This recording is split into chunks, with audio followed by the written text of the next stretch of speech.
good day for you, for all of you from around the globe. I believe more will coming to our webinar today because we also have a YouTube channel that streaming live this webinar. My name is Unggul Sagena. I am head of Internet Access Division of SAFEnet. I am your moderator on today's event. Nice to have you all here.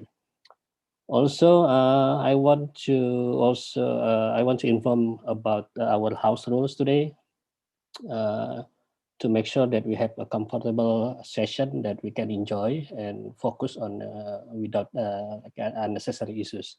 So before we begin, host, please display our house rules today, and for all the participants, please take a moment to read our house rules today.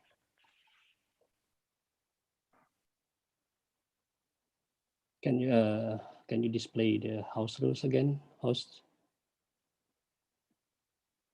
Yeah, we have host and co-host here assisting me. Who are you can also have a Q&A session after the first session and the second session, and they will help you to select the questions. Okay, the house rules is displayed now.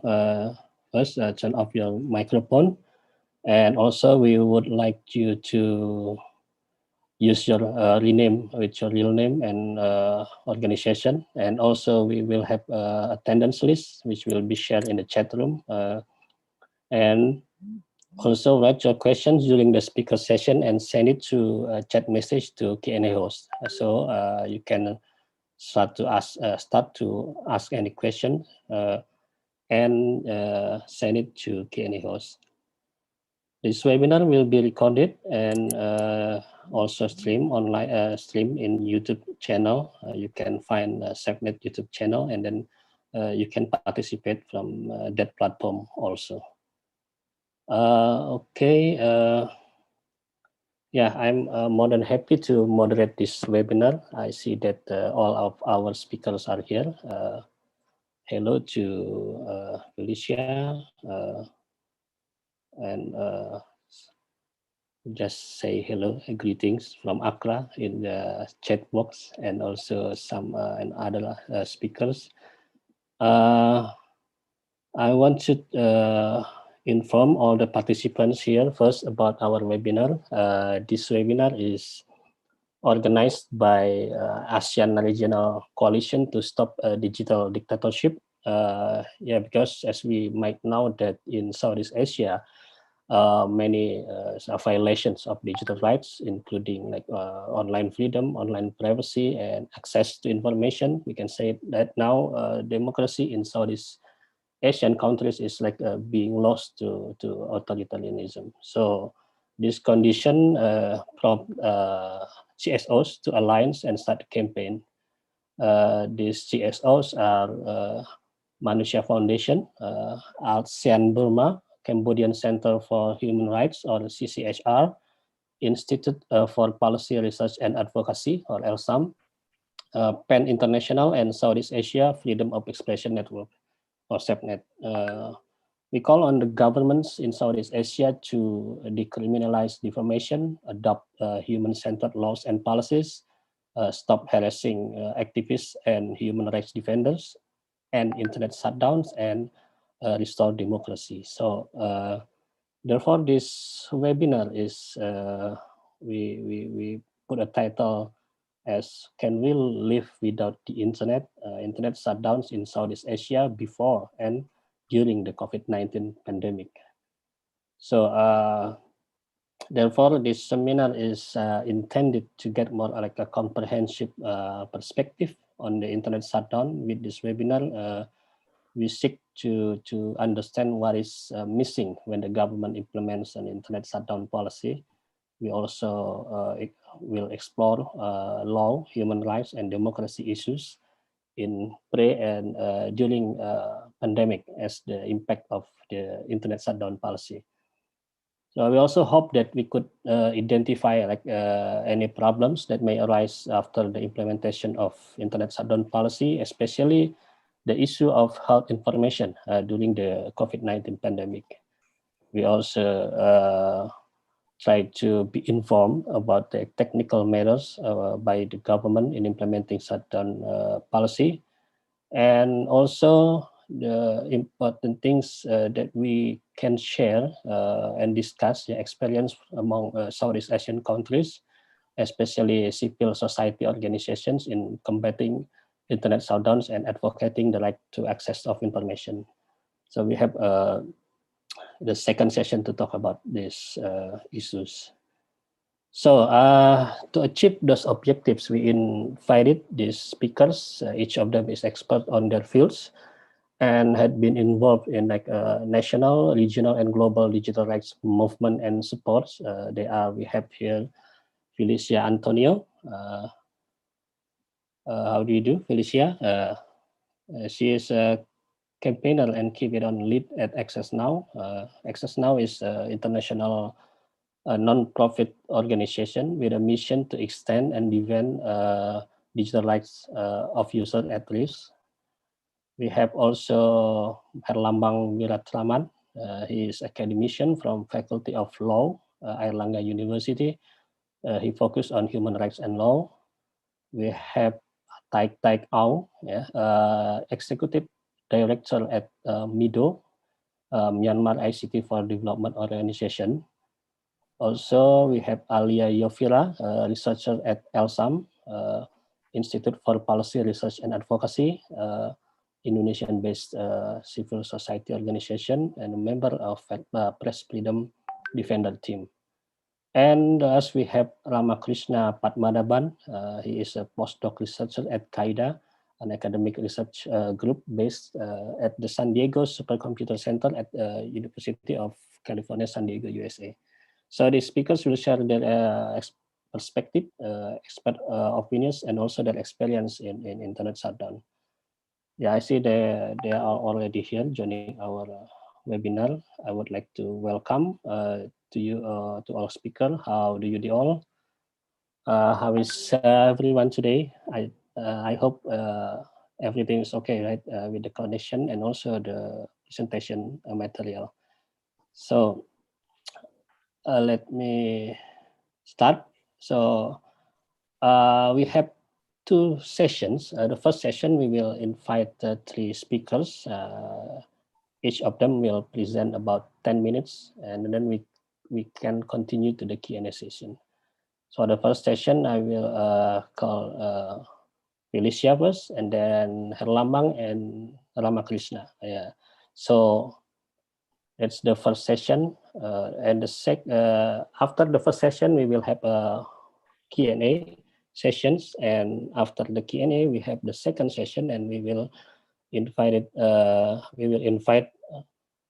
Htaike Aung and Alia Yofira. So they will talk about more about the battleground in Myanmar and Indonesia. So after that, we will have the second Q&A session and wrap up of the webinar today. Okay, for the first session and the first speaker today, we invite Felicia Anthonio. I inform you all the participants before that she is a campaigner and lead of Keep It On Coalition. Keep It On Coalition is a coalition that consists of more than 250 organizations from 105 countries around the world. So she will speak about some internet shutdown issues and policies maybe, and that need to be pushed in order to overcome the issue, especially during the pandemic. I think Felicia, are you ready to start? Yes. Okay, so yes, host. I am. Okay, thank you. So you will share the screen, or host will share the screen? No, I'm not sharing my screen. Okay, so host, can you display the presentation for Felicia? No, I'm not using presentation. Ah, okay, just okay, hands-on presentation, right? Okay, so you have 10 minutes. I will remind you if about a few minutes before time is up. Okay. Okay. Go ahead. Thank you. Yeah. Thank you very much for having me, and good morning, good afternoon to everyone from wherever you are joining us from. I would like to thank the organizers for putting this important session together, and it's always great to have stakeholders spend time to talk about a very important issue, which is internet shutdowns and how it's impacting lives around the world. And so I would just go straight to talk about the trends we are seeing. So in 2020, when the pandemic actually became at the height of it, under the Access Now Shutdown Tracker Optimization Project, which looks at, which documents internet shutdowns that are happening around the world. And with the support of the Keep It On Coalition, we did document 155 cases of internet shutdowns in 29 countries. As compared with the previous year, 2019, there was a reduction in the number of internet shutdowns from 213 to 155, but it's still concerning because to have over 150 governments shutting down the internet during a pandemic when everyone was relying on the internet to continue their daily activities is really worrying. And moving to 2021, from January to May this year, we already documented 50 shutdowns in 21 countries. And so I would say that it's still an issue that we all have to speak against and push for more to be done to put an end to internet shutdowns. When you look at the shutdowns and the trends that we are observing, internet shutdowns are becoming longer. So there are shutdowns that began in previous year, 2019 through to 2020. And there are others from 2020 and still happening in 2021. For instance, since November 2020, the internet has been disrupted in the Tigray region of Ethiopia, where there's ongoing conflict between the Tigray forces and then the Ethiopian forces. And so we all remember Myanmar as well. From 2019 to 2021, there was internet disruption in the 9 townships in Rakhine and Chin states. And then Jammu and Kashmir as well. We did have shutdowns spanning from August 2019 to March 2020. And some of these shutdowns are still intermittently being imposed in parts of the country. When you look at the platforms that are disrupted as well, we noticed that governments are also imposing the shutdowns to mar elections and control information. And most of these examples can be seen in the African continent, where we had Uganda, Niger, the Republic of Congo disrupting internet access around elections. And there's an interesting trend as well, where governments tend to block platforms like Facebook, Twitter, in retaliation for companies blocking of accounts of government officials. That is an example that happened in Uganda. And then also in Russia, we saw an attempt to throttle Twitter for its refusal to delete content. And then Nigeria has currently blocked access to Twitter in retaliation for the company's deletion of the president's tweets, among other reasons that civil society groups are citing. And then also we noticed internet shutdowns being used around protests in the past 1 year. And some examples from Iran, Cuba, India, Kazakhstan, Myanmar, and Jordan, among many other countries. For instance, in January, Iran blocked access to Signal after there was an increase in number of people using it, after privacy concerns arose regarding the WhatsApp messaging service. And then local internet shutdowns have happened since then. In February, we did record incidents of internet disruptions in Sistan and Baluchistan regions. And then most recently, there were disruptions in the Yasuj region as well during protests. We also noticed shutdowns being imposed in active conflict zones, as I cited, the Tigray region, for instance. And then there was a disruption as well in May 2021, following Israeli Air Force bombings in the Gaza Strip, which also affected telecommunication infrastructure. The impacts, as we all know, internet shutdowns violate fundamental rights to freedom of expression and access to information. And it brings a halt to people's daily activities like education, health, relationships. We all need to continue our work, our businesses, and social-cultural activities online to sustain our mental health. And so these disruptions continue to affect people holistically, looking at how people have become reliant on the internet to improve things or activities that they are engaged in.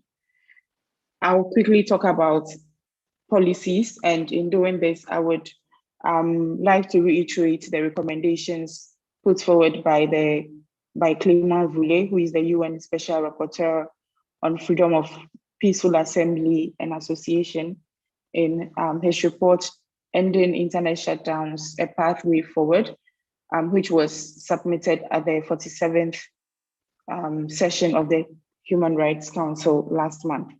And he did say that he had a number of recommendations to states to ensure that he established legal prohibitions against internet shutdowns and commits to putting an end to imposing unlawful restrictions on internet access and telecommunications, as well as developing national action plans to ensure human rights are respected during protests. And we all know that companies have a key role to also play to ensure that these shutdowns are brought to an end. And so they need to scale up good business practices, preserve evidence and document the impact of internet shutdowns, as well as improve transparency reporting, and engage with civil society groups to advance a free and open internet. And this is very important.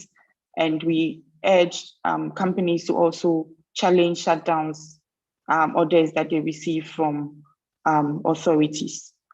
And then also investors should leverage investors' human rights due diligence to prevent and mitigate internet shutdowns and ensure that companies have clear policy development processes for dealings in countries where governments may request for internet disruptions. And then, of course, we have the UN that can also play an important role by addressing implementation gaps and ensure that human rights accountability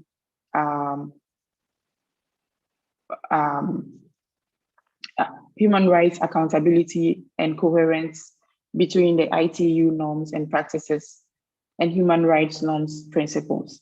And of course, civil society groups, we also have an important role to play to ensure that advocacy about these shutdowns continue, providing capacity building for people to be able to document and speak against internet shutdowns, and also highlight the impact of these shutdowns, and efforts and initiatives like this webinar are very much welcomed in the community to ensure that people are aware of the increasing threats of internet shutdowns on human rights, on democracy, and also the fact that these disruptions enable governments to be able to commit human rights abuses with impunity. So looking at the efforts, I think we are all very much needed in the space. And then one last thing I would say is also the role of the measurement community. And I think Rama will be speaking to that in a bit, how we can document evidence of these disruptions and ensure that we use them to push forward advocacy around the globe. Thank you very much. I will stop here and hand over to the next speaker, and then we can come back to questions. Okay, thank you, Felicia. That's interesting that we have the decrease actually in the number of cases in internet shutdown, but it is longer than the previous internet shutdown in the previous year. So it should be our concern to always aware of this and try to do many things such as like policy recommendations and also engagement with the civil society organization to against this policy. Okay. Now we move to the second speaker. I would like to invite Mr. Herlambang. Herlambang Wiratraman. He is academician from Erlangga University. He active in the Constitutional Law Department and also the Center of Human Rights Law Studies. Currently, he serves as a steering committee of Southeast Asian Human Rights Studies Network, coordinator of Indonesian Caucus for Academic Freedom, and expert team member for developing norm and procedural standard for freedom of expression and opinion from Indonesian National Human Rights Commission. Are you ready, Mas Herlambang? Yeah. So I will give you the same 10 minutes, and then we can continue to the third speaker. The floor is yours. Thank you very much, Unggul, for kind introductions. Good afternoon, everyone. I think this is really important session in discussing about the growing numbers of countries that it's really attacking civil society and creating shrinking civic space that really happen closer to our society right now. And in this regard, I would like to limit myself for introducing the context of Indonesia. Perhaps we could discuss more than during the Q&A later on. And I prepare with few slides in order to get focus on my points. And quite interesting listening Felicia about the current states of internet shutdown in various countries. And I would like to add from Indonesian perspective in this context. In Indonesia, of course, there is actually no legal basis for internet shutdown, even under electronic information and transaction law. However, the practice still there happen and before pandemic and happen again during pandemic, and it's quite interesting that we are really afraid with this internet shutdown because although no legal basis, but happen or occurred in Indonesia's democracy, especially after 20 years. Yeah, Suharto's authoritarian regime stepped down. The legal basis that the government always claim that they can use this, especially in the learning from the Papua case, the government argued that on the basis of Article 40 of that law, Electronic Information and Transaction Law, it's almost similar to the Myanmar case actually.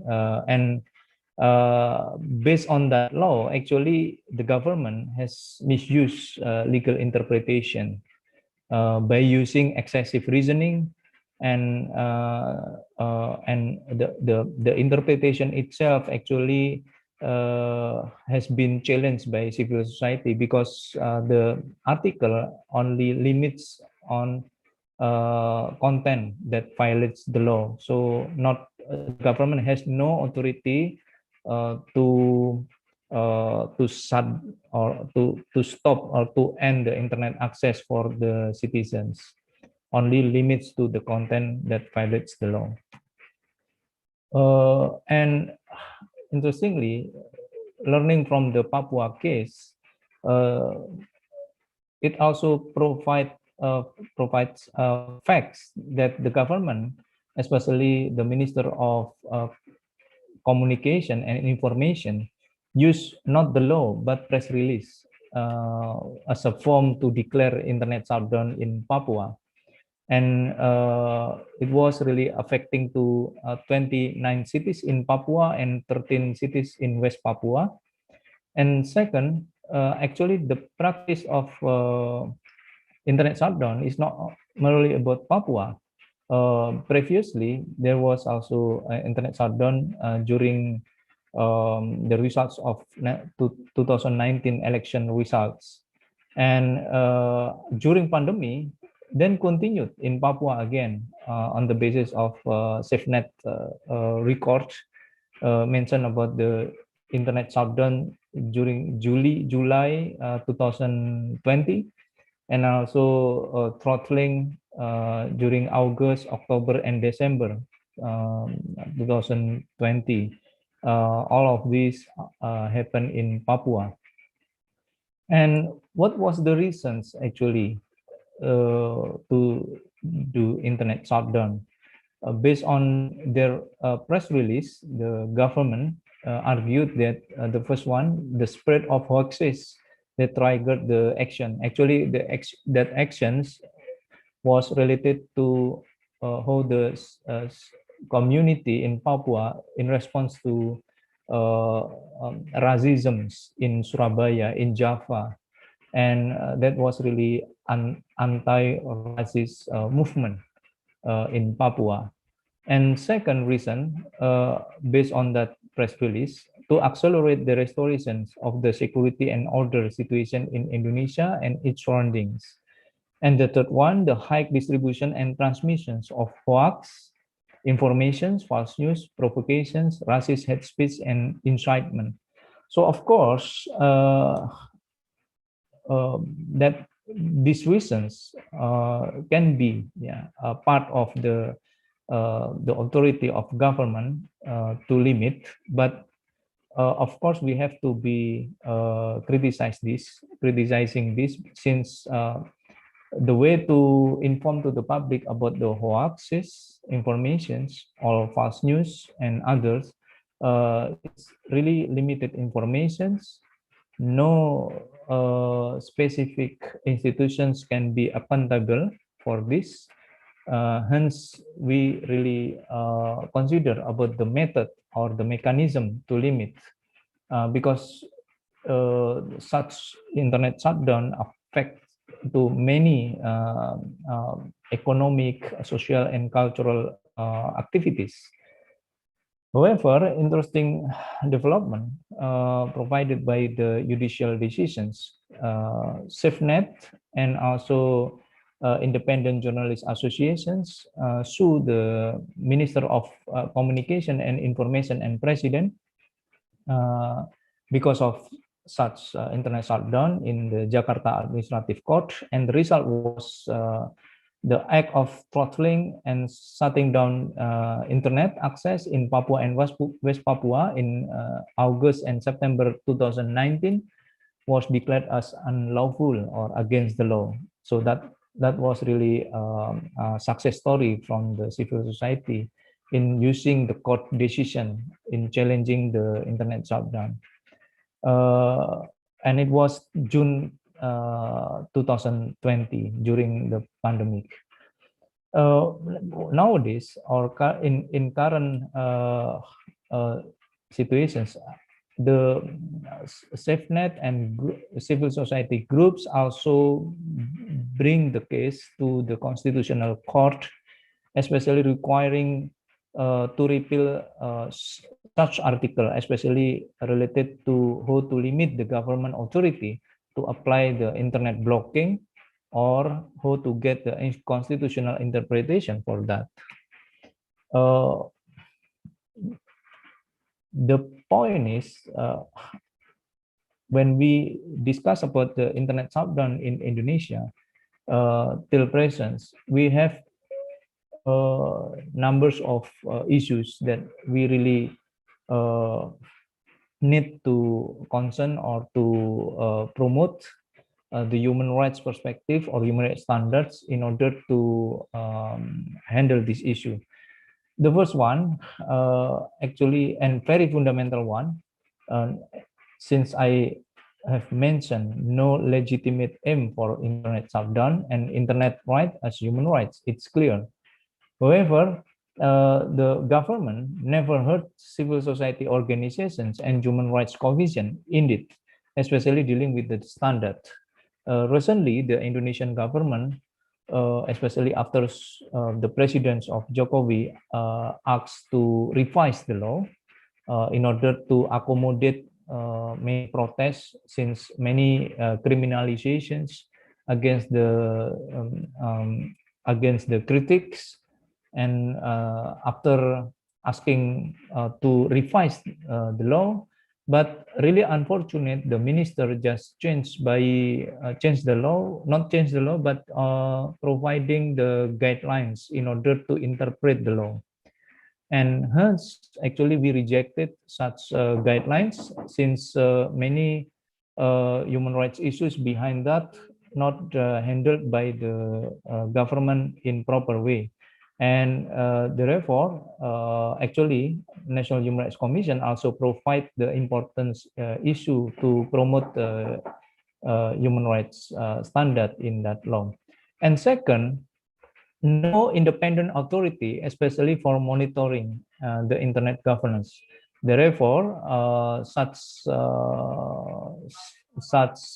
important message from the internet governance, especially how to make the independent and reliable, accountable governance for managing the internet. We are struggling for this actually till present. And the third issue is limited or even no standard setting for regulating internet in protecting rights. Hence, it could lead uncertainty and, of course, highly misuse. Yeah. The political context of declining democracy in Indonesia, as you said, as you see in this corner point that I mentioned, there were 13 academic articles already mentioned on this issue, that to what extent the democracy decline in the context of Indonesia nowadays. Hence, we are really worry with the development of autocratic governance, or turns to Jokowi's authoritarianism as a political setting of this internet shutdown. So these are issues that I would like to add from the Felicia, perhaps from limit to Indonesia's development in our country. That's all. Thank you. Okay. Thank you, Herlambang, for the presentation about human rights and Indonesian context in this internet shutdown policy. He also recall our memories about like 2019 and 2020 that we experienced. Indonesia experienced the internet shutdown especially in the Papua region, that actually is already settled in the court that it was an unlawful, but yeah, until today, there are many information that the government still impose the kind of internet shutdown, from throttling, from limiting communication, and blocking platforms, social media, and else. So this could be our notes in this session, that if we talk about internet shutdown, we will also involve about the government and how we as civil society organization and community can also engage with these issues and try to make, like Mr. Herlambang said, that it could be like a declining of democracy in the, Southeast Asia. Okay, next we will move to Rama. Rama is postdoc researcher in CAIDA. CAIDA is Center for Applied Internet Data Analysis based at the University of California, San Diego Supercomputer Center. I think he will also share about the IODA, the operational prototype system that monitors the internet. It is almost real time, with the goal of identifying like a macroscopic internet outage affecting the age of networks. I think it's a great job for CAIDA. So please go ahead, Ramakrishna, the floor is yours. You have also 10 minutes for your presentation. All right, thank you so much for the introduction. So let me just begin with my screen share and hopefully, so can you see, can you see my screen? Yeah. You should be able to see IODA. Okay, wonderful. All right. So thanks so much for the introduction, Unggul, and thanks for organizing this event. I'm also very grateful to all of you who have joined from across the world. And this presentation is slightly different from the ones that you've seen until now. It's, but as Felicia noted, it's about how to measure internet shutdowns. So I've had the privilege of working on IODA for several years, and I'm grateful for the opportunity to share how it can be used to help in the detection and documentation of internet shutdowns. So let me begin with a high-level description of what IODA is. As Unggul said, it's a system with a public dashboard that monitors the internet around the world 24/7 to measure internet outages, where an internet outage is essentially an event where users experience complete disconnection from the internet.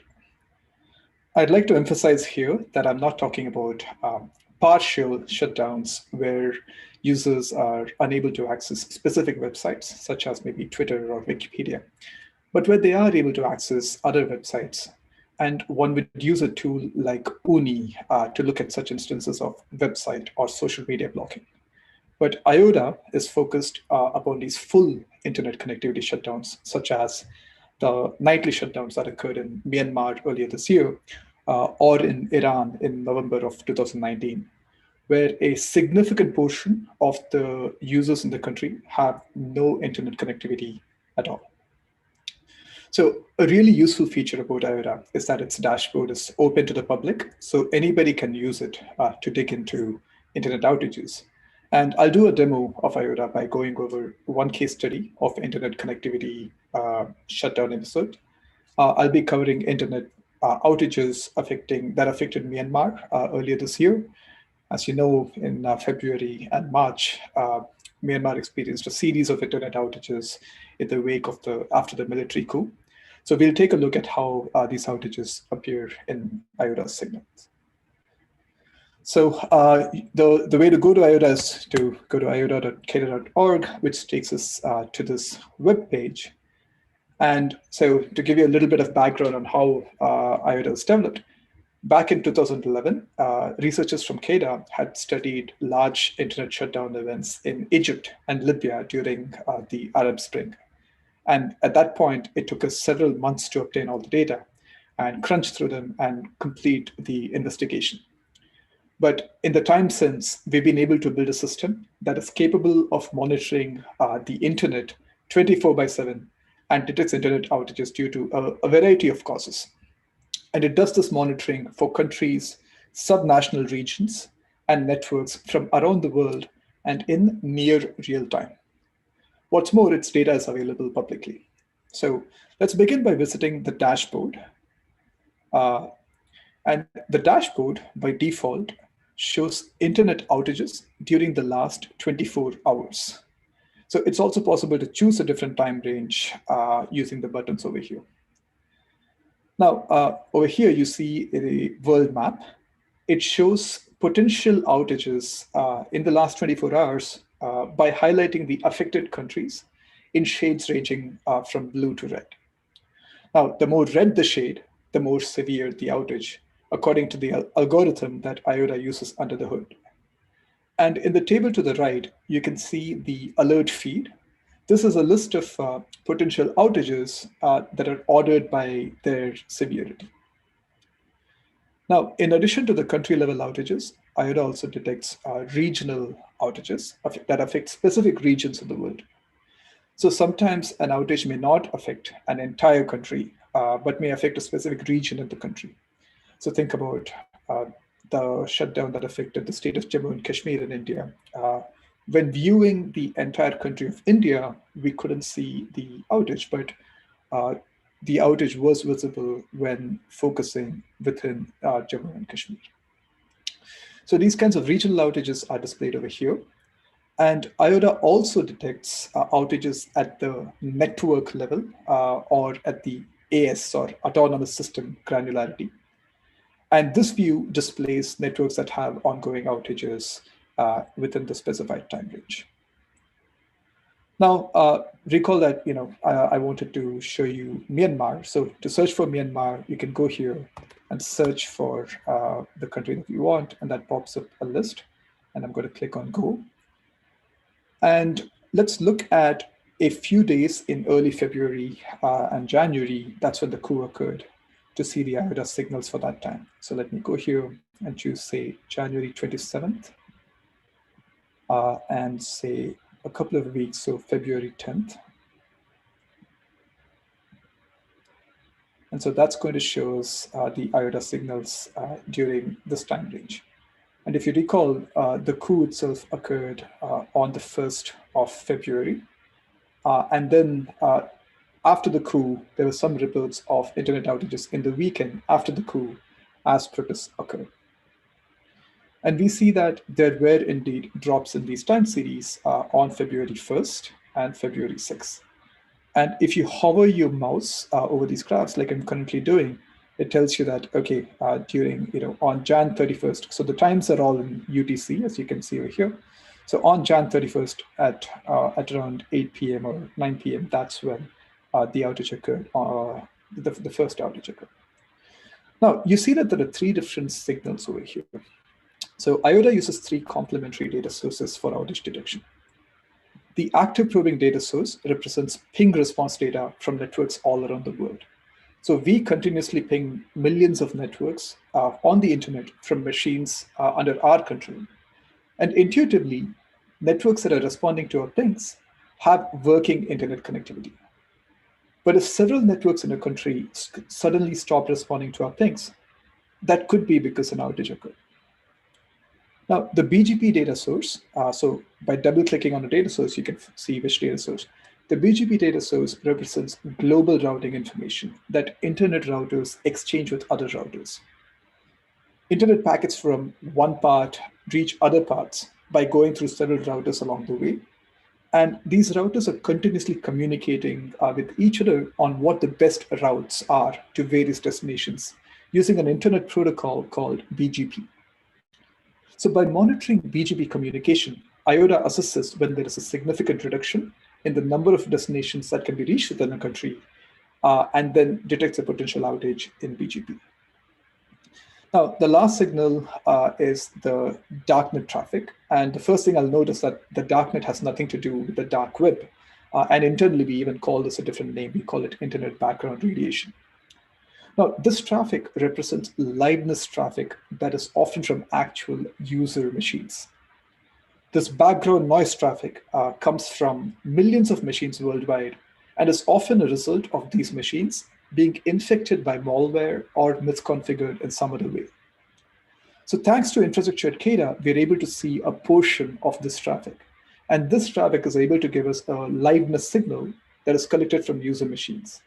And again, IOTA's intuition is that when there is a significant drop in the time series for this liveness signal from IBR, it could be due to a potential outage. Now, these three signals are complementary. Depending upon the nature of the outage, it may be visible in all three, or it may be visible only in a few. So now that you know about the signals, if we go back in time, we can see that until February 1st, the signals were relatively stable. But then on February 1st, there is a drop in BGP and active probing. And then the signals resume, suggesting that internet connectivity came back after the outage. But then again, on Saturday, during the weekend, there is a second drop in all three data sources, which lasted for more than 24 hours. Now, as a rule of thumb, if we observe drops occurring at the same time in two or more data sources, that's a strong indication that there was indeed an outage. Now, IOTA also allows us to observe signals at the regional level by clicking on regional outages for Myanmar. So IOTA currently detects regional outages at the highest administrative subdivision within a country, like states in the US or provinces in Canada and so on. However, I'll note that the regional outages need to be taken with a pinch of salt in countries like Myanmar, because identifying regional outages requires IP address geolocation accuracy. And while this accuracy is typically high for countries in North America and Europe, it's not as high in some parts of Asia and Africa. But having said that, if you look at the different regions that were affected in Myanmar, it looks like most of the regions were indeed affected according to the automated anomaly detection algorithm that IOTA uses under the hood. Let's take a look at which ASs were affected, which ISPs and networks in Myanmar were affected. And once again, the table to the right shows the networks that were affected. But these alerts are generated by the automated algorithm that IOTA uses under the hood. And sometimes we may just wish to view the raw signals. So clicking on this button shows us the raw signals for each AS, for each of the three data sources, so BGP, active probing, and darknet. And why should we look at this AS level data? Because we have observed in past government mandated shutdowns that governments do not always implement shutdowns using a central kill switch, but instead, often they communicate their orders to ISPs and leave it to the ISPs to implement the shutdown. So by looking at AS level data, it's possible to understand at fine granularity how these shutdown events occurred, including timing patterns. What time did they start? What time did they end? And potentially even the methods that were used for implementing the shutdown. For example, it is possible to see whether all the ASs observed outages at the same time, whether they observed drops in the signal in all three data sources or only in a couple, and so on. Now, we see that a small number of ASs observed periods of outages on corresponding to the first outage on February 1st, on the day of the coup. We also see that there are timing differences between when the outages started and ended. But comparatively, on February 7th, we see that many more outages were affected, and there aren't as many timing differences either. Now, this kind of evolution in the timing and extent of the outages could be consistent with the consolidation of power by the junta. It's possible that on February 1st, the day of the coup, things were a little more chaotic, but within a week, the junta's control over the internet may have become considerably tighter. Now, while IOTA enables some powerful analysis, there are some pitfalls to keep in mind while interpreting the data, but I'll dig into these further during the Q&A if time permits. So to wrap up, I described IOTA, which focuses upon uncovering one type of internet shutdowns, internet connectivity shutdowns, that is instances where users have no internet connectivity at all. I'll note that IOTA and tools like UNI are complementary and can together paint a more complete picture of internet shutdowns. This is because UNI specializes in detecting these other types of shutdowns that I mentioned earlier, UNI can detect blocks of, say, Twitter or Facebook, whereas IOTA is not really designed for that. But IOTA can detect these other types of full internet connectivity shutdowns. So often we collaborate with UNI on identifying how a government has implemented these different kinds of shutdowns to get a more holistic picture of internet shutdowns. Okay, I hope this was helpful, and we'd love feedback. We are always looking into ways to improve IOTA, and we're also happy to dig into other case studies. So do let us know. With that, I'm done.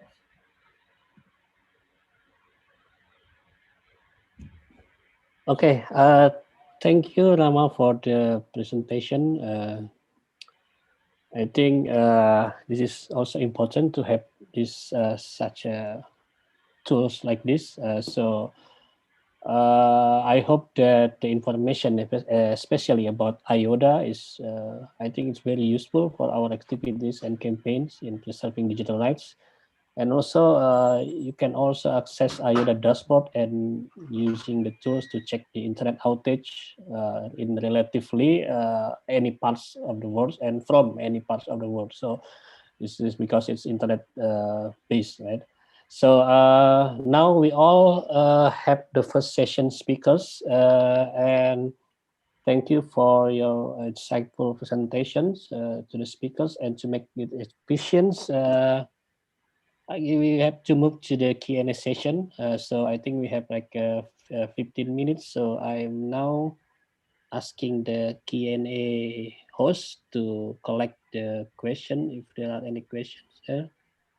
Or for the audience here, the participants, if you have any questions, feel free to send the message to Q&A host. You can type in the chat box, and I'm looking at it now. If there is any question, or from the YouTube audience, YouTube participants, I am waiting for the delivery of some question from that the platform also. Maybe Q&A host can send me. Okay, There is no questions yet. Okay, so in that case, I can actually, I did have one, since I was running short on time. There's one some of the pitfalls in interpreting IOTA data. I think I can go into that with a little more detail.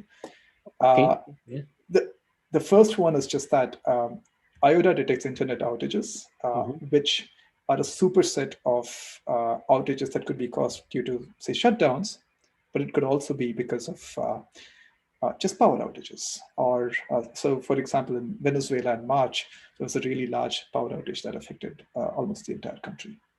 And so those kinds of events are also here. So not every outage that's visible in IOTA is necessarily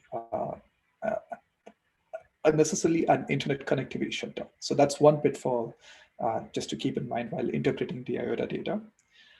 And sometimes IOTA may have false positives, especially in smaller countries where the magnitude of the signals for IOTA is small. So there can be more fluctuations, making it harder for IOTA to, for the algorithm under the hood to detect them accurately. Okay, but I do see questions over here, so I can stop with the pitfalls. Okay, yeah, there's one question for Rama. Can IOTA data differentiate the outage from deliberate disruption from ISPs, or let's say that underwater cable problems? That's an excellent question, and that was basically that is one of the first pitfalls that I was describing. The short answer is no. IOTA itself cannot detect that. So typically, IOTA allows us to see whether there is a disruption to the network connectivity, but we need a little more context, either from media reports or from other sources that, okay, this is because of a government mandated shutdown versus like an underwater cable cut. Both of those events would be visible in IOTA identically as outages. Yeah. Okay. Understood. Okay. The second question is for Felicia. Do you refer the corporations to utilize companies to provide the internet connection at the national level? Veronica here asking, we deal with multiple legal jurisdiction here. What could an international and national network or GSO or digital advocacies do here? Yeah, it's for Felicia. Go ahead, Felicia, if you want to answer right now. Yes, thank you. I'm assuming we are speaking about ISPs here. Yes. Yes, we do work with internet service providers. Yes, okay. So we do work with internet service providers to bring an end to internet shutdowns. And there's been efforts, I think with Telenor, for instance, there's been a number of engagements by the Keep It On Coalition as well as civil society groups in Myanmar during the disruption in the country. We've also had engagements with A1 Belarus during the disruption last year in Belarus after around the elections.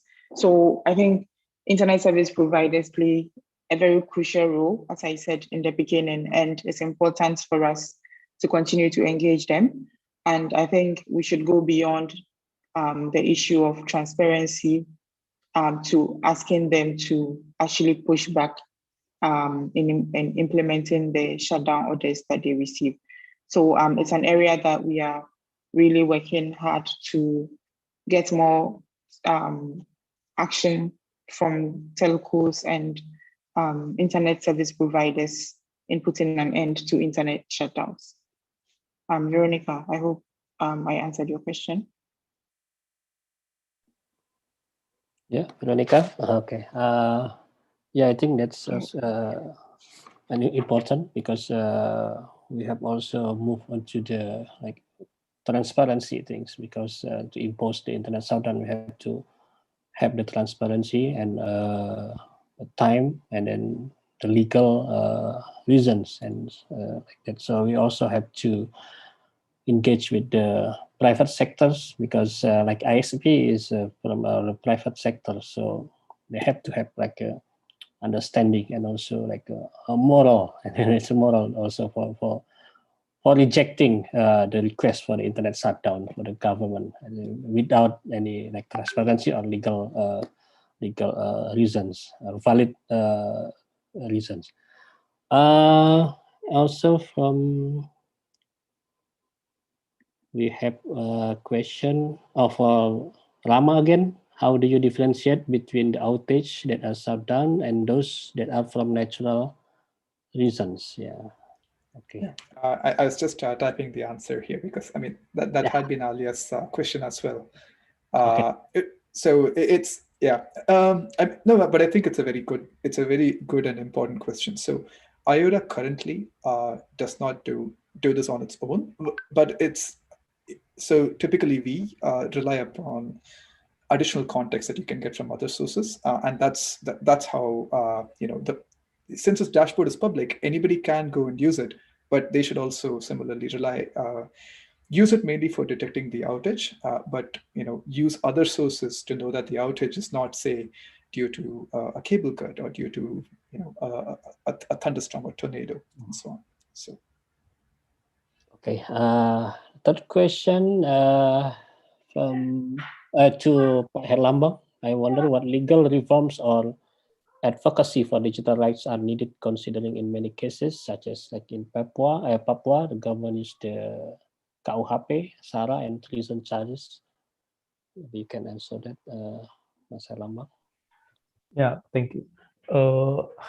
In general, actually, I agree with what Access Now already mentioned in each report, that internet shutdown is part of repressive way or repressive strategy, who the government actually would like to silence the critics, or the government would like to maintain their order. And it's common in various parts in the world that talking about the internet shutdown correlates to the context of the regime itself, who how the democracy exists in particular country, and then we could connect this issue into the governance context.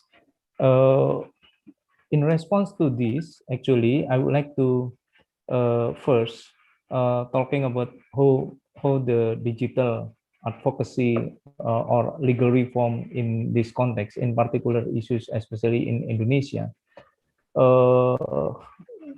In Papua itself, it's not merely about how to silence the critics, especially in response to the racisms, racisms in Surabaya, when the people in Papua would like to speak loudly to end the racism, and then in response to that movement, anti-racism movement, the government took or detained many activists, human rights activists, including those who participate in that strikes, and they were charged by treason charge. Although the constitutional court decisions already mentioned that the law enforcer should be careful in applying treason charge, because if there is no attacks, no intention to attack the government officially or relates to the physical attacks, of course it could not be charged by treason. And it was really peaceful demonstrations, and hence what I've seen in the context of that case, and then continued by internet shutting down, actually as part of what I call embedded racism politics, connects to the law enforcement. And although we have a new or progressive law in that regards, of course, we have to see also in particular practice, especially looking at the law enforcement, in relation to the Papua. We have a good decision in constitutional court, but those people, I mean, those who voicing about the anti-racism have been detained misusely or arbitrarily. And how to bring the message of legal reform? Of course, first, we need to emphasize the importance of human rights standards into current legal reform or current legal system. And second one, it should be accompanied by strengthening digital governance or internet governance, which really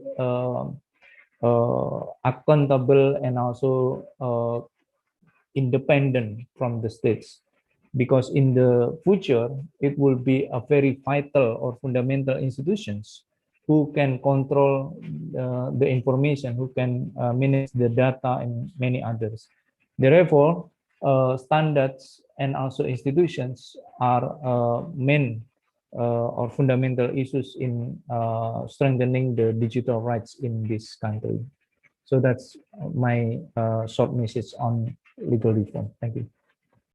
Okay, thank you, Mas Herlambang. So we have to bring to incorporate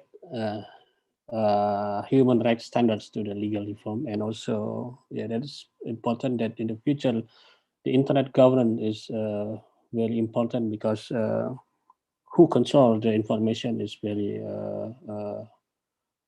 powerful in the future. So we have to be careful and aware of these issues. Okay, thank you all of the speakers. Now, Mas Unggul, yes. there's still one question left for Rama. Oh, which one? Oh, yeah. There's one left question, and then can IODA data be used to detect in city or a district level. For instance, like Laga in Papua, so it's like a city or district. Okay. Sorry, I actually can't see the question over here, but the short answer is not at the moment. No. It's something we're working on, but right now the main levels that we can detect shutdowns are at the country level and at the first administrative subdivision within the country. Okay. Okay, now I think all the questions are answered, and then because we also limited in time now, yeah, so we have to move to the second sessions, and the second session we will invite two speakers. First is from Myanmar, Htaike Aung. She will talk more about the condition or situation in Myanmar, and also from Indonesia there is Alia Yofira. She will also talk about the issues, especially in the COVID-19 conditions. This is also important because in which Myanmar and Indonesia facing internet shutdown and also declining democracy, while in Indonesia, perhaps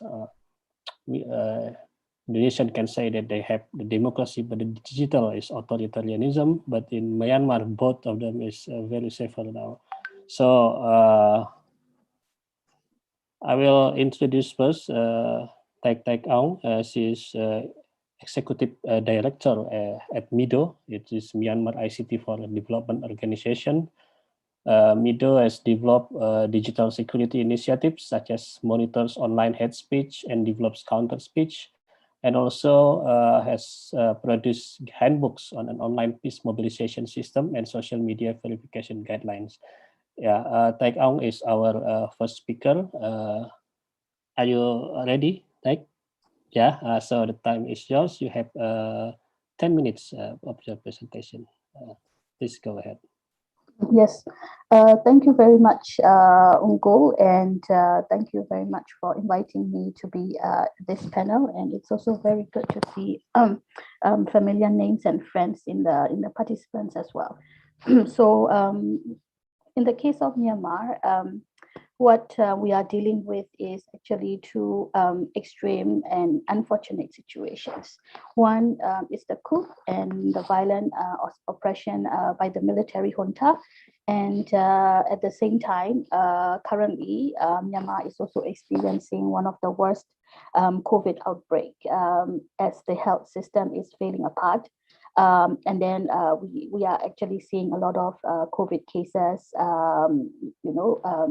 which a lot happening around the country as well. And of course, one of the main reasons the health sector is failing is also because of the military coup, where a lot of doctors, health professionals are being targeted for their brief act of civil disobedience movement. And so right now, we call ourselves that we are in the COVID situation because we are experiencing both the coup and the COVID. So to address about the pandemic first, in the past year, as Felicia has mentioned, the Rakhine and Chin state in the country faced one of the world's longest internet shutdown for more than 1 year. And 2020 was also the time where the pandemic strikes, and having timely and accurate information on the virus is important. And, of course, it's also a matter of life and death. We have heard cases about, people living in those areas living in those areas with internet shutdown, not even knowing that, the pandemic is happening in the country. And and let alone get basic medical and public health information. So that area is actually had faced a lot of challenges during the pandemic. And it's also extremely difficult for the mass messaging public health campaigns that was done for the country by the previous government and also by like international health organizations, and also debunking of COVID-related misinformation to reach to the public in time. So it's actually very challenging and difficult to do that. And also last year, one WHO personnel was also shot to death while transporting health and humanitarian aid in the region of Rakhine. So it was extremely challenging to work for aid and public health workers in conflict region without having a communicating channel for them to operate safely. So that's what the internet shutdown during the pandemic last year in the regions where internet shutdown happened was facing. So last year, the previous NLD government nor the military lifted the shutdown or restored the 3G mobile internet despite the pandemic. And not until early February, the internet in Rakhine and Chin were reinstalled, but just to fall back into a more intense shutdown control again. So like our friend from IOTA had also mentioned about the shutdowns in Myanmar as well. So so the current state in Myanmar is, of course, the coup is ongoing. The military is using violent crackdown on the anti-coup movement. So the crackdowns not only happen on offline, but also the internet space is also becoming a space where the digital dictatorship is, it's also happening as well. So so right now, despite the coup as well for the COVID, we are also facing medicine shortages, oxygen shortages, and medical care support are also not available for the people as well. So right now, although the internet is not completely shut down like last year or during the first months of the coup, but the internet is in a state of the state of internet is it's also becoming worse and worse. So right now we can only access websites that are whitelisted, and many major social medias platform are still blocked by the military. And one of the recent cases also, the military is forcing the telcos to turn on the intercept technology, and the internet price floor has also been asked to rise by the regulatory. So although there's not like total 100% complete shutdown, the internet in Myanmar falls back into this state where everything is controlled by the military. So we are actually experiencing that on the ground. So one thing is what's challenging for us right now to dealing with internet shutdowns in a country is right now, of course, the military is actually, it would be impossible for, groups like digital rights groups like us to do advocacy like we did before. But one of the other challenges is, we don't actually have any oversight or no transparency on how the internet shutdowns are actually happening in the country as well.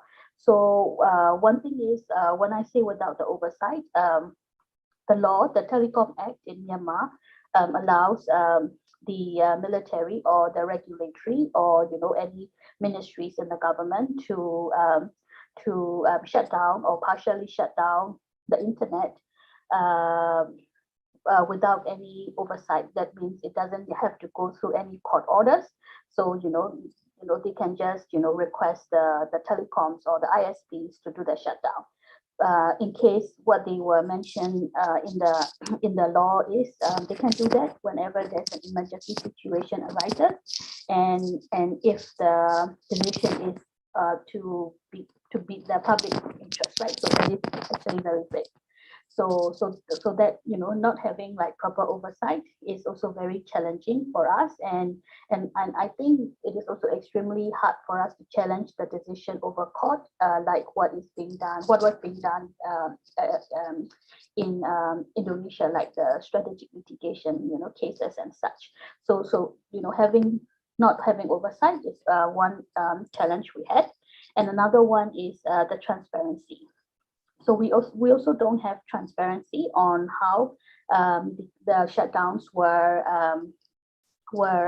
done, or you know, how the ministry were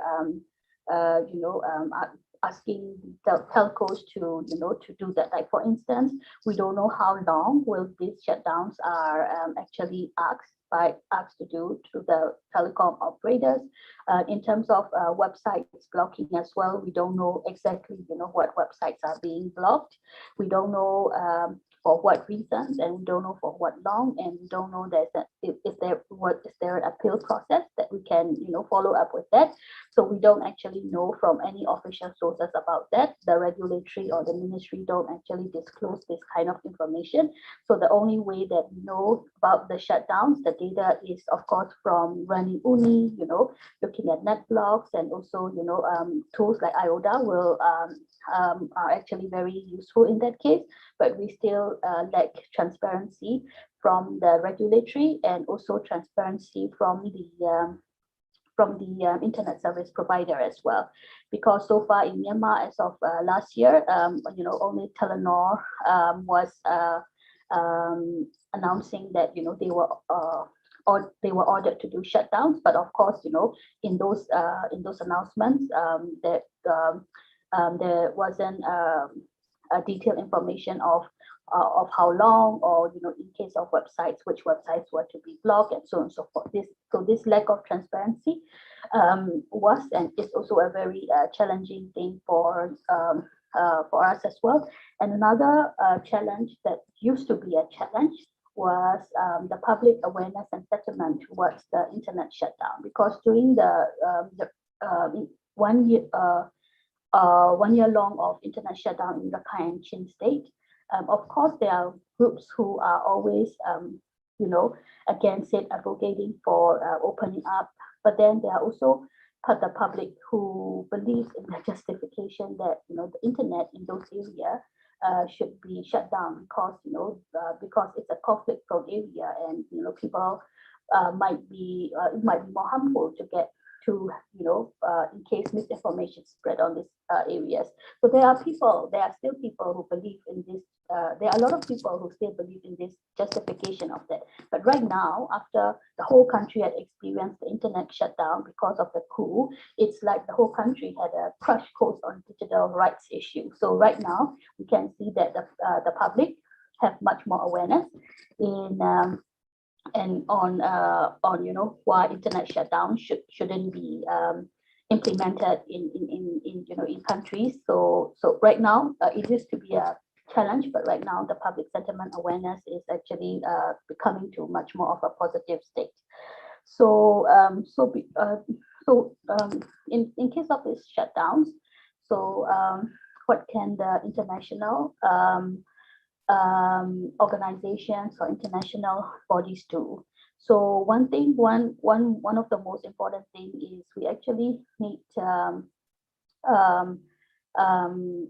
businesses in the countries which abide to UN guiding principles to business and human rights. So that includes not only includes telco, but also other service provider, and also companies associated with the telecommunication infrastructure, such as towers, other, you know, tech infrastructures, OTT, to be able to abide to this.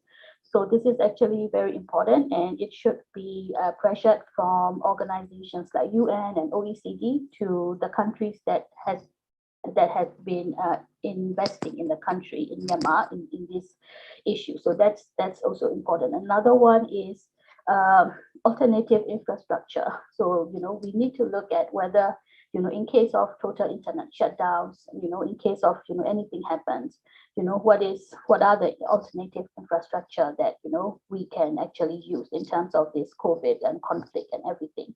So we try to set up, mesh networks during the internet shutdown, but it actually, it's not that much effective, setting up, we didn't actually get to implement like a proper mesh network that is operatable in a big network reaching a lot of people. We didn't actually get to do that, but I think in the long run, alternative infrastructures or community networks are something that we should invest in and research, and also look at whether if it's possible, if the internet shutdowns were ordered by the government, will we have that, so that's also important. And another thing is, groups like Access Now, the Keep It On Coalition is very important in advocating and also rallying and for all of in the global scale. And the local, and the local groups are also important to raise awareness to them, to rally to this together. So this is also this continuous rally of stopping internet shutdown is also very important, and we should get that going as well. And the last is also to remind the NUG government, our National Unity Government, that because they have already tasted the bitterness of the internet being shut down and regulated and oppressed. So and if so it's important for them to safeguard the internet, and we should continually remind the NUG government to be able to do. So that is my point. Thank you very much. Over to you, Unggul. Okay, thank you, Htaike. I think we will have more on this session's question, but I think the Myanmar challenge, it's many challenges, but it's come from two C's, like the coup and the COVID. So it is our call to unite, to support and provide like international pressure to the government of Myanmar. And before that, we go to the next presenter. We have Alia Yofira. She is a researcher at ELSAM, the Institute for Policy Research and Advocacy. ELSAM focuses on the production of human rights knowledge to support policy advocacy, mainstreaming human rights in policy formation, legal advocacy, and also implementation of various human rights education. She will present about the condition, especially in health information and internet shutdown during pandemic. Alia, if you are ready, the floor is yours. About 10 or 12 minutes, you can share your presentation. Thanks a lot, Mas Unggul, for the introduction. Assalamualaikum warahmatullahi wabarakatuh. Good morning, good afternoon, and good evening to everyone. Thank you very much for joining us amidst this very trying times. I hope that you are staying safe, you and your loved ones are staying safe and healthy amidst the pandemic.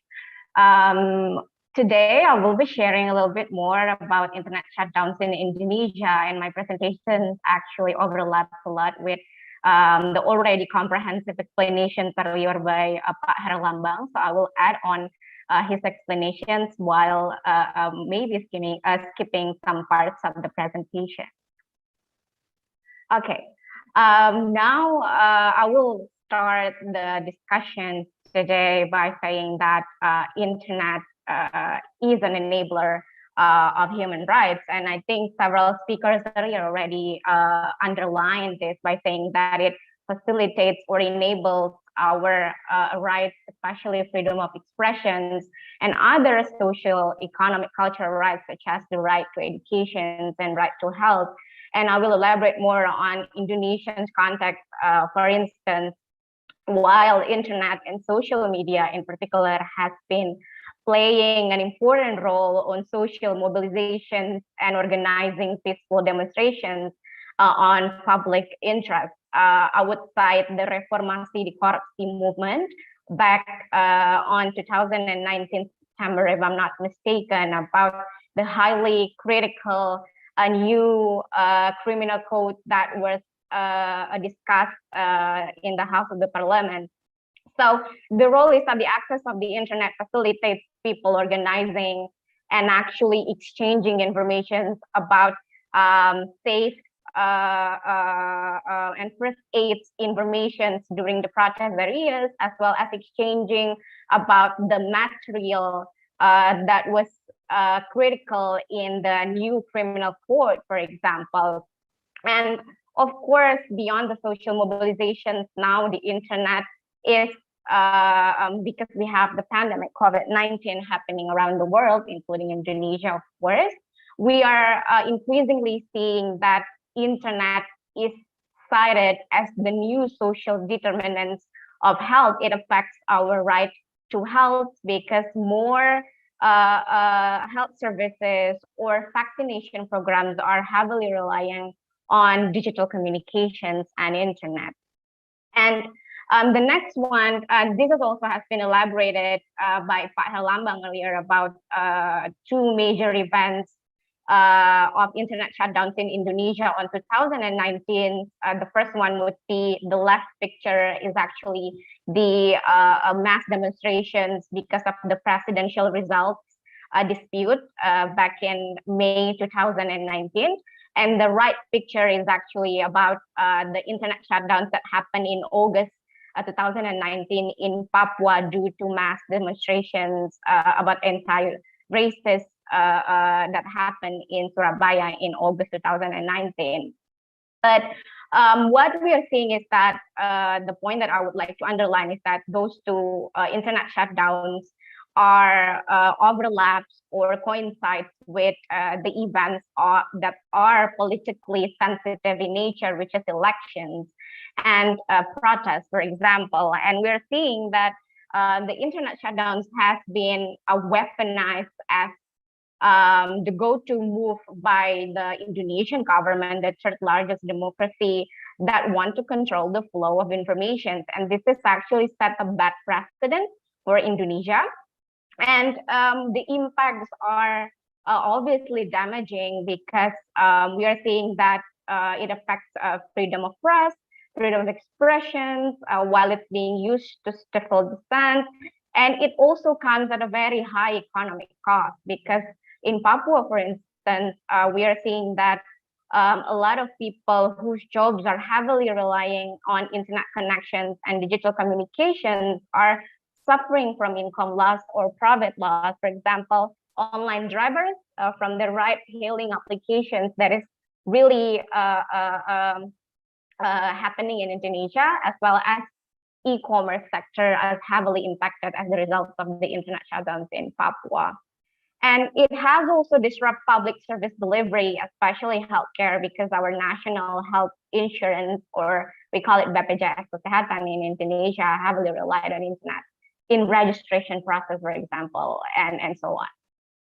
But the most important thing, I think, is that the internet shutdown has disrupted communications environment, which potentially induce more violence and chaos, because a study, and this has been supported by a previous study, especially one conducted by Stanford University, if I'm not mistaken, in 2019, that studies the impacts of internet shutdowns in India, that found that internet shutdowns actually deprive people the ability to access or to organize against the peaceful demonstrations because people are able to exchange information.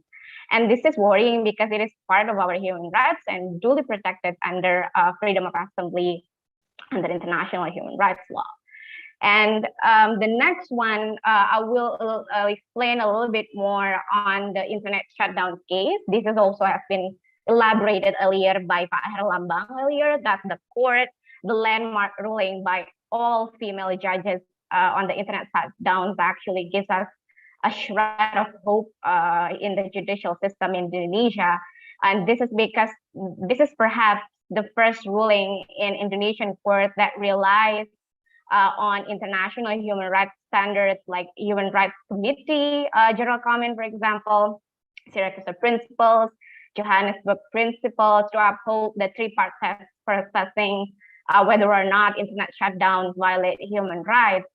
We have Pak Herlambang here to thank for, because he's one of the expert witness before the court during that time. And also, the court underlines that permissible restrictions under Article 40 of the ITE law, that was also mentioned by Pak Herlambang earlier, should be content-specific, and it shouldn't be construed to allow blanket internet shutdowns in Indonesia. While this is a positive finding, there is also a major pitfalls in the judgment, in which the court declares that the government still has the authority to shut down the internet if they declare a state of emergency in accordance with laws. And this is worrying because we have a very updated law around states of emergency back on 1959, if I'm not mistaken. And this opens the possibility of loose interpretations of what constitutes state of emergency under that law. And also, this is actually, the finding is actually going against the opinion of human rights experts, especially the one comes from the Special Reporter on Freedom of Expression, Frank Laru, who stated that blanket internet shutdowns would be in violations of international human rights law, even under the grounds of national security or public order. So this is actually there is a pitfall. The case is actually a landmark one, but also has several notes moving forward. And another challenge is post-litigation era after the case was decided on 2020. I think the same thing. I second previous speakers from Myanmar earlier struggles that we are lacking the technical capabilities to document internet shutdowns and really pinpoint the reasoning behind the internet network disruptions that happen in Indonesia or in Papua more specifically. Because now the government realized what happened is that after the case, now the government is realized, oh, if we are being public about it, they can challenge us in court. And now what they are doing is that they are being subtle around circumventing the court ruling by not being public about it, or by providing another reasoning, which is hard for us, civil society organizations and media to have a counter narrative because of the lack of technical capabilities. And this is, I think, where Rama's work in IODA is really important in providing, shedding some light in from the technical side, because all of this internet shutdowns is happening within the invisible layer of the internet that we as a normal people, so you're people, so it's not aware of these technicalities around internet shutdowns in Indonesia.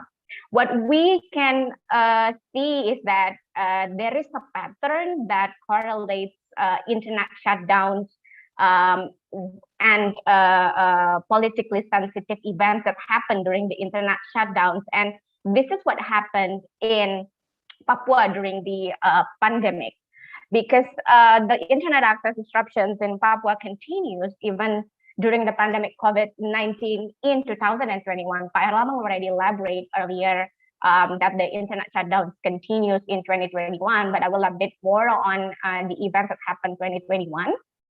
That the government cited that the reasoning behind the internet outage is underwater cable problems. And however, if we are seeing the situations that happened during that time, 2 days or 3 days before the internet was cut down on 1st May of 2021, specifically on 29 April, there is announcement coming from the coordinating Ministry of Political, Legal, and Security, Mahfud MD, that stated that armed criminal groups or KKB in Papua are considered as terrorists, a decision that is highly controversial and that has been heavily criticized by a lot of civil society organizations and considered as a setback of conflict resolutions in Papua. So we can see that there is a pattern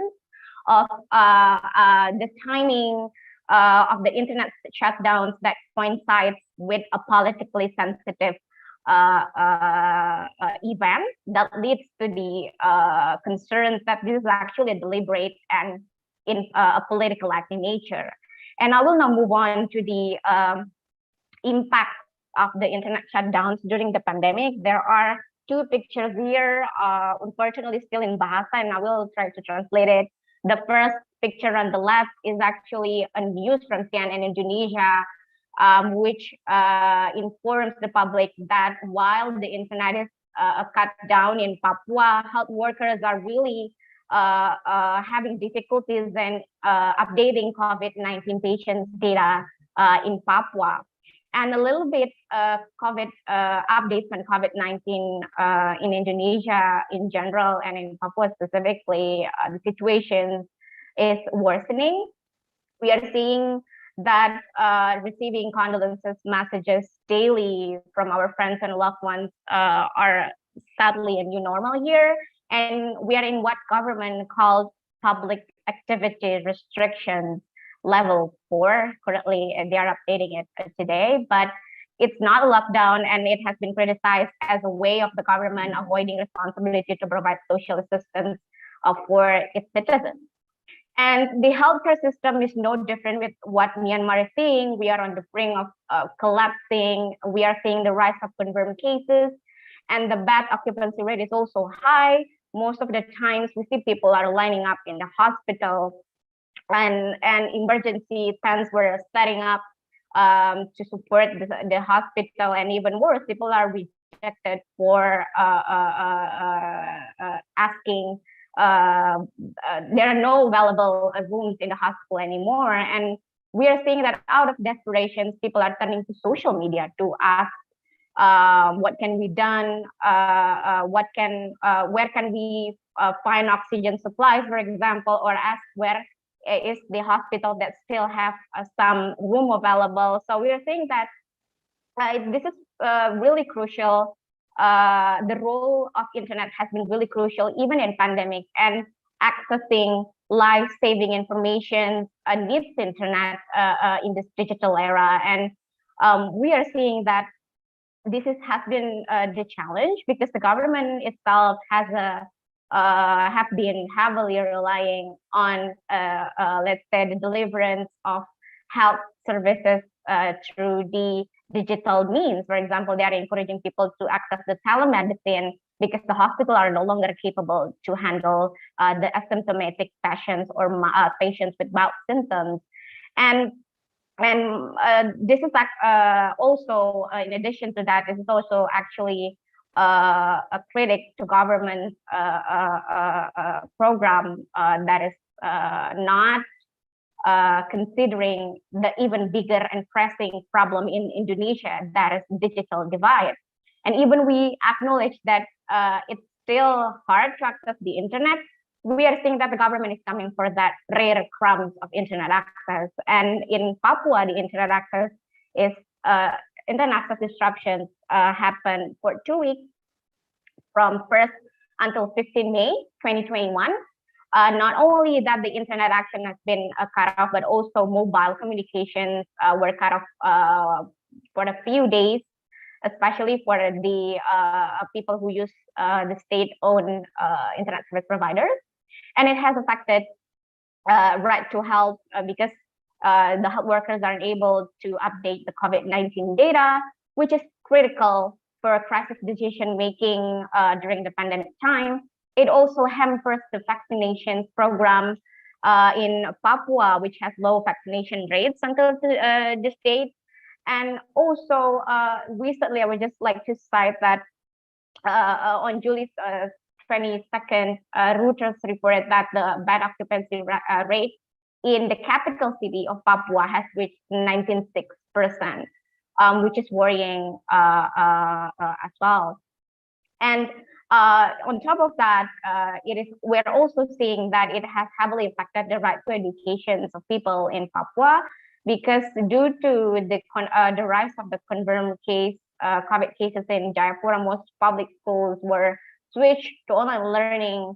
However, because the internet was no longer available, the schools had to return to in-person teaching, which is risky because we know that the Delta variant has been omnipresent in Indonesia, including Papua, and we know that it has significantly more infectious, and because it's airborne transmissions in nature. So I think I have explained also that the challenges here is that the government cited that the outage was caused by the underwater cable that was broken. And a lot of people have been disputing this as an excuse, but because of the lack of technical issues, we aren't able to document the sufficient evidence to support the internet shutdowns is actually caused by the government. Hello. Okay, Alia.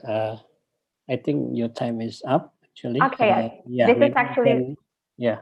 You have the last slides here. Or the last slide, actually. I will be really quick. I'm so sorry, Mas Unggul. So this is actually the last slide that I have. I'm really sorry that I'm over time, but there has been several things already mentioned by previous speakers, so I would skip that. The first challenges is the regulatory framework on internet censorship. Mas Herlambang already elaborated this earlier, because the internet censorship in Indonesia is like transparency and accountability. There are also some legal challenges. The second would be the lack of transparency and accountability from the government when they're doing internet shutdowns. And the last is the lack of technical capabilities. And I have identified 3 things that we as civil society organizations and media can take part in this battle. The first one would be on regulatory reform on internet censorship and content governance in Indonesia. And the second is the capacity building and collaborations with technical communities. And lastly, it's international advocacy, that several conventions, international human rights conventions that Indonesia's party is, like ICCPR and ICSR, provides a mechanism of reporting for the civil society organization.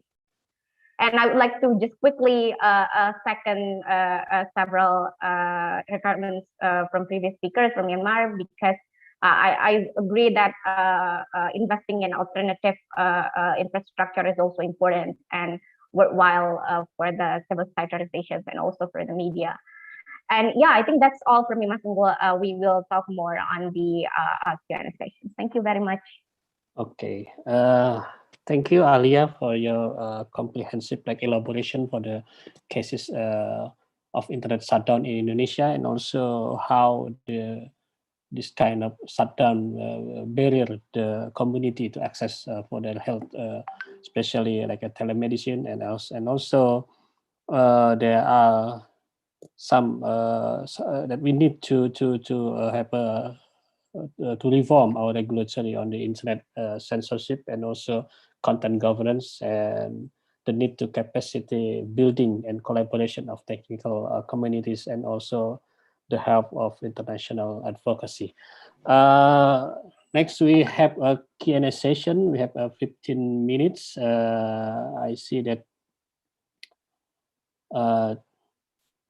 already some question. First is from Silan Palai to Htaike. Is there any information regarding internet connectivity and communication in Arakan State and the refugee camps where the Rohingya people of Myanmar are? I recall there was a shutdown recently in the refugee camps while COVID was spreading. He said also last year, Rohingya were cut off from high-speed internet for 415 days. Is there any data or research done on that? Can you, maybe I will paste it also to everyone here that, okay, yeah. So Htaike, you can also read the questions in the chat box.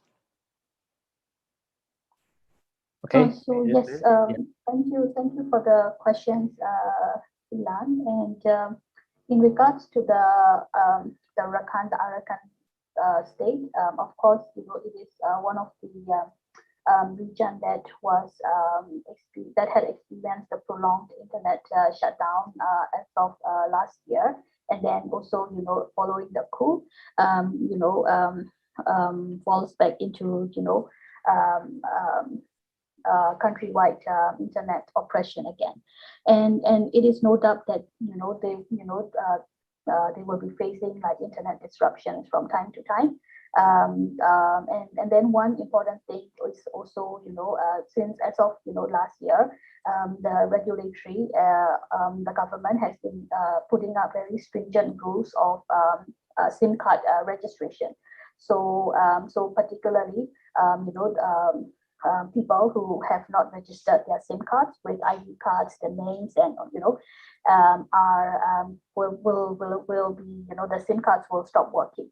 So what is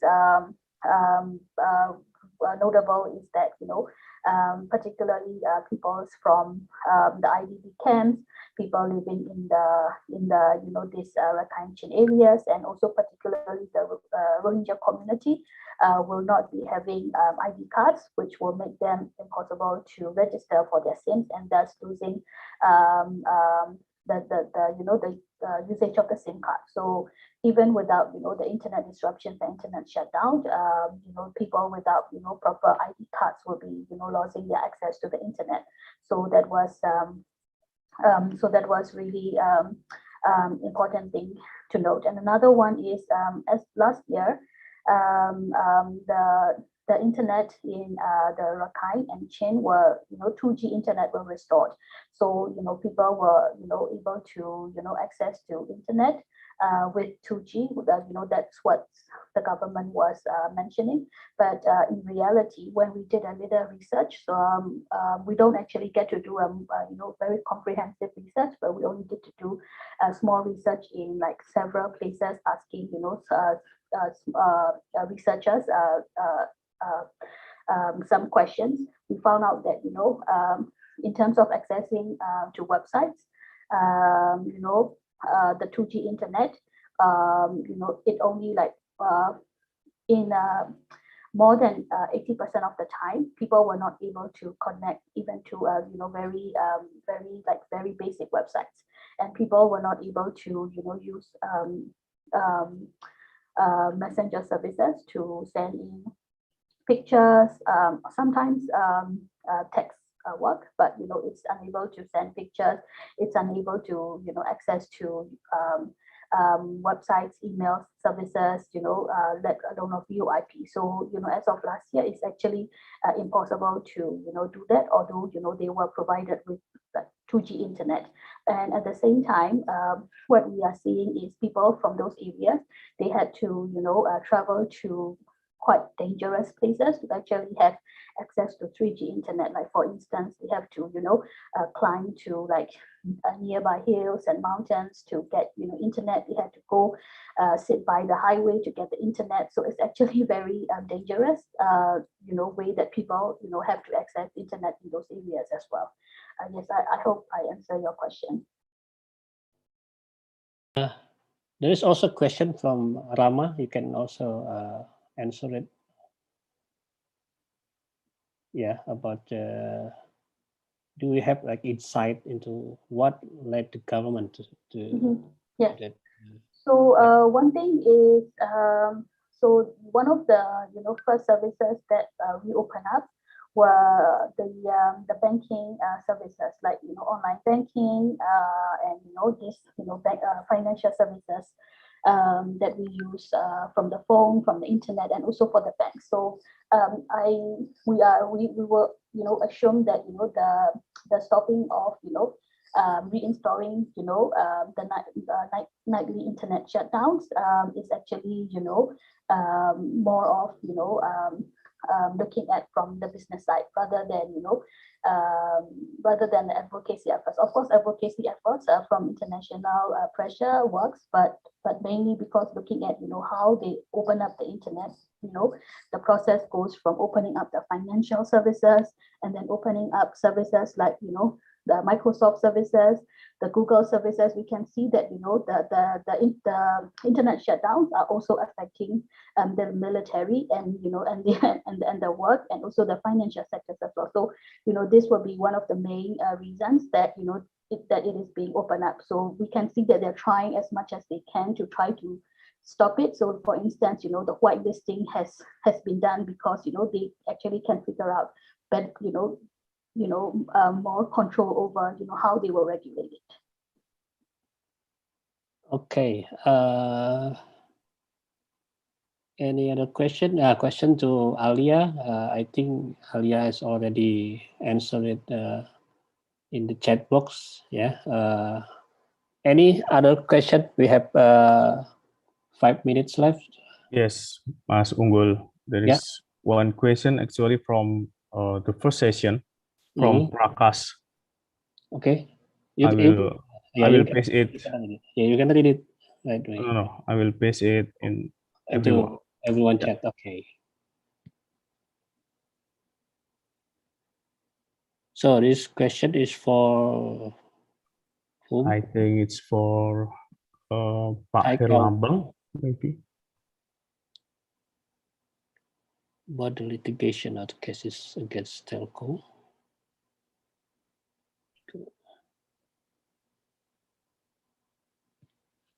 Is a question or just a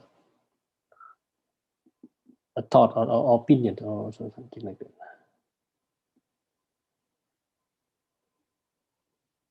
Or questions? Questions. Okay, who will answer this question? If it's about Telenor, I think it's from Htaike or Telenor and Rohingya during the military coup.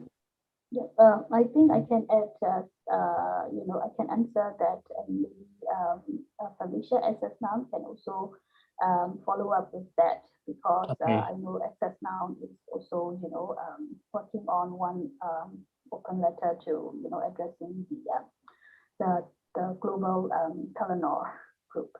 So one thing is. Sorry. So one thing is in the case of Telenor, what's being done previously is we have continuously advocate pressure the telcos, particularly telcos that are for instance under Global Net Initiative GNIs, and also telcos that are that have to abide from UN guiding principles and OECD rules to actually pressure with that guidelines and everything. So that is what we have been continuously doing.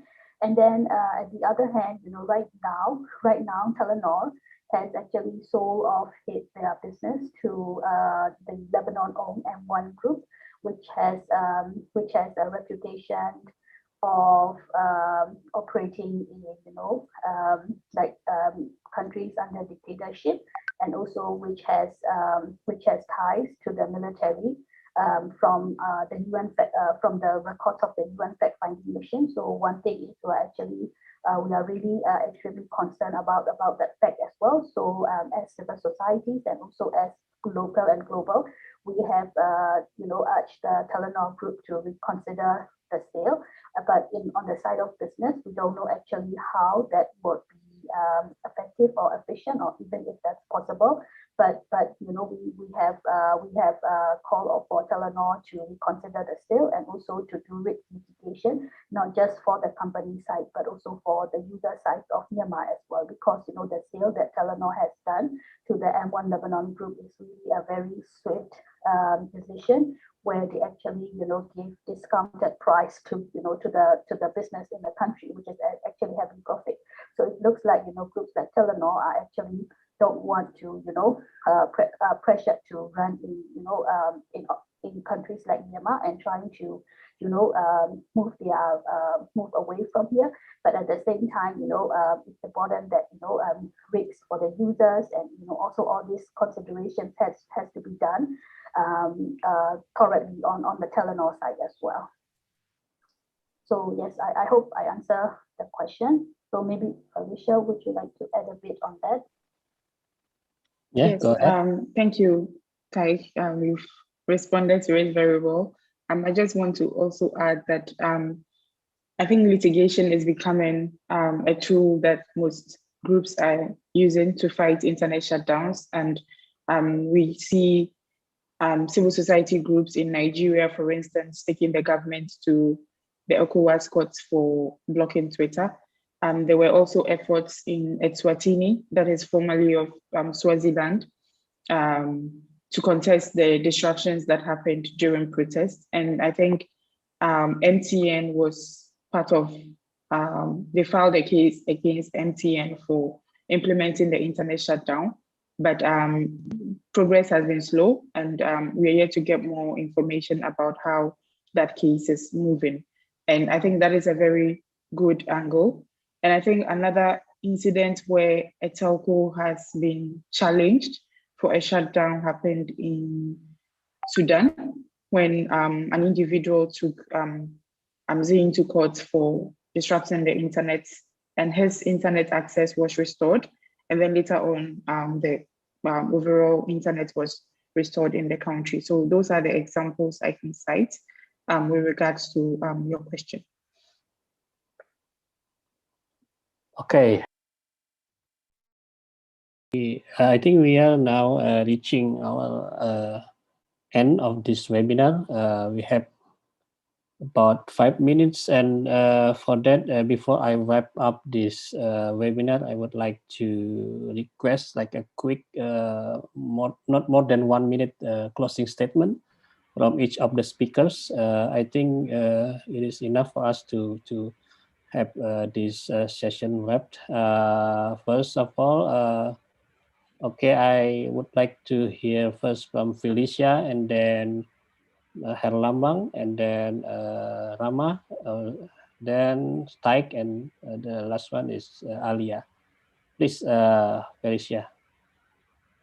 Yes, I would like to say that listening to all the speakers, you get to see that the efforts intersect. We all need each other to be able to push back against internet shutdowns. And so let's keep the energy high and highlight the impacts that these shutdowns are having on human rights across the globe. And I want to say that we are all doing a great job, and let's keep the fight to keep it on.